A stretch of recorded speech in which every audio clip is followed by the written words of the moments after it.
And for the first time in Australian sporting history, thousands of cricket fans are attending the Sydney Cricket Ground for tomorrow's Test match, but they're going to have to mask up.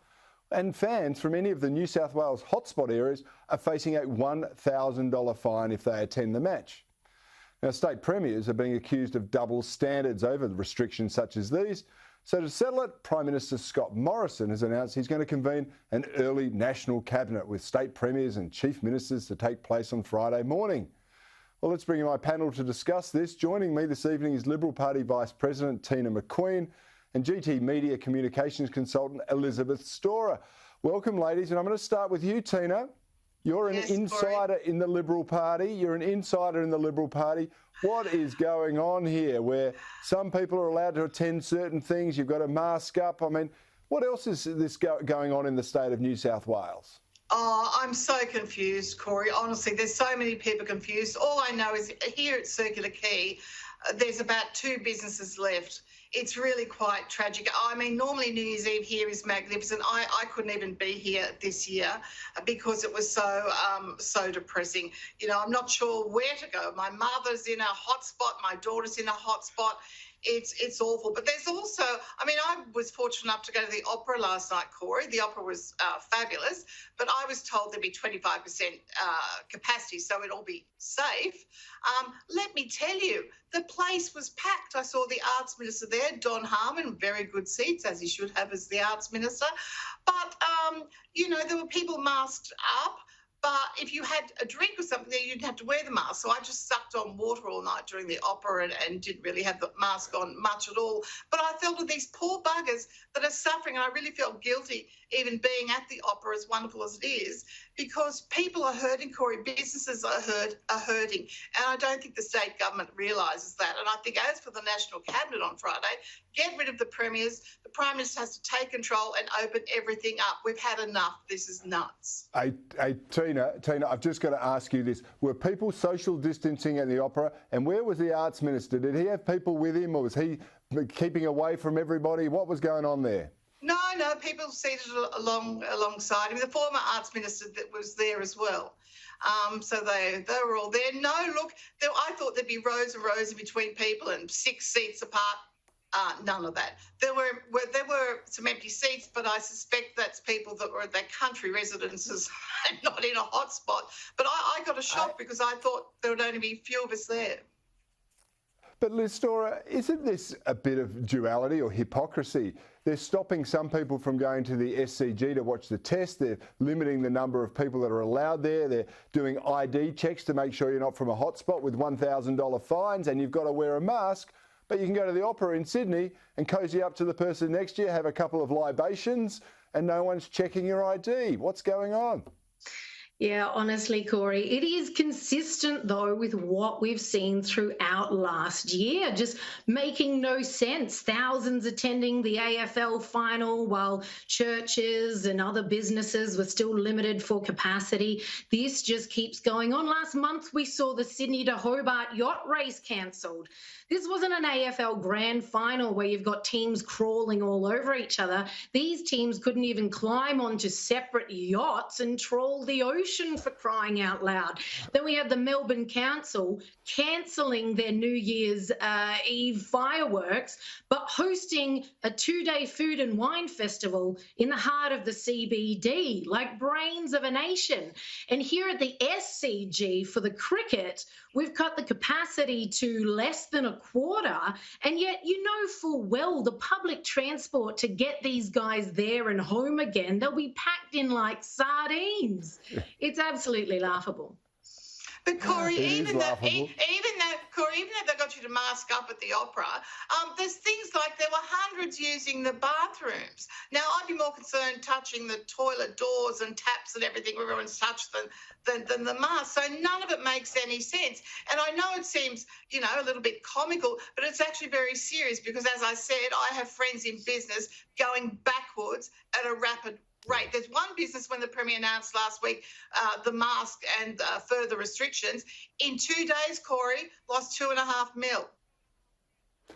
This is a really important point. I mean, we can laugh at the stupidity of the politicians and the hypocrisy and the dumb decisions they're making, but it has a real impact on people's lives, and that's the huge challenge for our country. You cannot gear up a business and then be shut down unilaterally tomorrow because some bureaucrat says, oh, there's a risk. And until we get past that, I don't know if, Liz Storer, if you think the Prime Minister's National Cabinet hastily convened is going to solve this problem, but if you do, let us know now.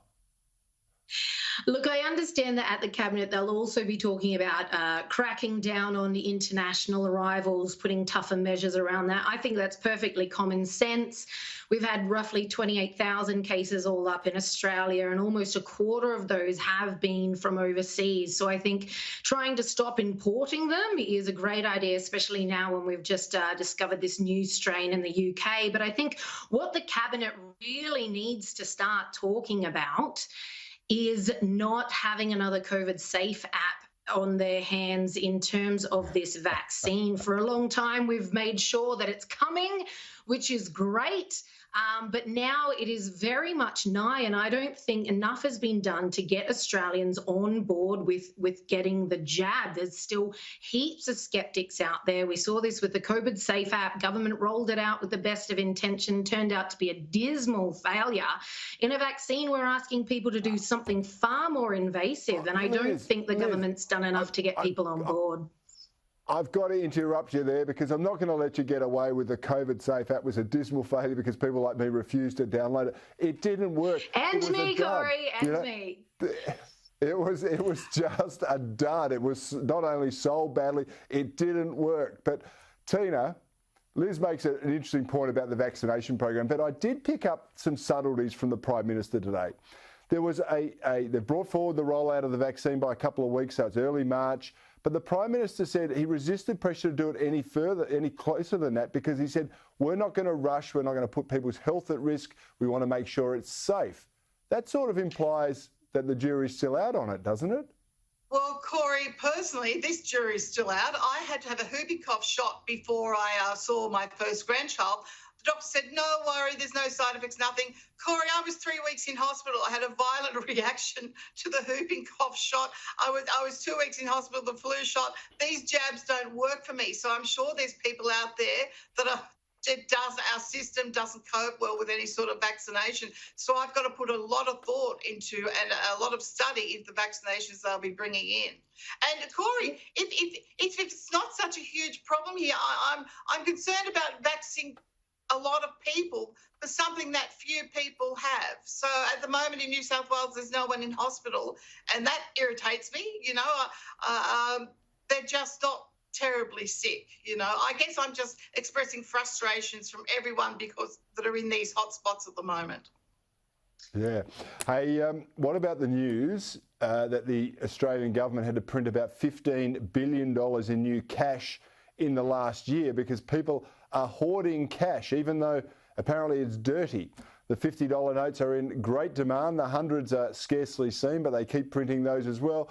Liz Storer, what do you make of this? Are we becoming, the preppers of the future, or are people just preparing for a rainy day? I gotta say, this did crack me up because it conjures up these images of people stuffing, their mattresses, their cushions, preparing for the end of the world. And indeed, that is what most people have attributed this big rise of cash to.